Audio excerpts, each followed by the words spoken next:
The 17-year-old tennis player Caroline Wozniacki has become a star. Tag numsen lidt fra. But she really doesn't care about all the attention and the pressure on her shoulders. Jeg tænker også bare, altså hvis det nu er, at jeg taber, og der er en kamp, jeg rigtig gerne vil vinde, og jeg taber, jamen hvad sker der så? Bliver jeg dårligere? Bliver jeg rigere? Bliver jeg fattigere? Bliver jeg mindre glad? Men mister familie? Nej, det gør jeg ikke. Of course, being a tennis star also has some kind of price. She can't live the same life as her friends back home in Denmark. Jeg har det jo også sjovt at gå til fester og sådan noget en gang imellem, men det bliver jo ikke nær lige så meget som de andre af mine veninder. Det er jo en gang imellem kun.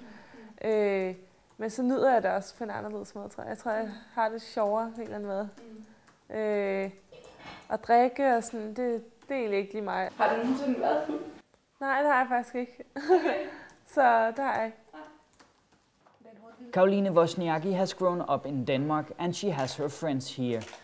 But also when she's traveling with the tour, she's having a nice social life. Der er et virkelig flot lys.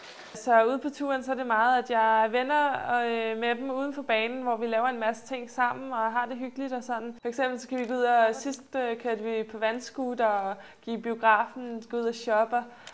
Ser lidt forskellige ting. Men så hvis man skal ind og spille kamp, så er man fjender i gåseøjne inde på banen, hvor man ikke rigtig tænker på, hvem der står på den anden side. Man gør bare alt for at vinde, og det gør vi begge to. Og så er man skal ud af banen igen, så er man så veninder igen. Fedt.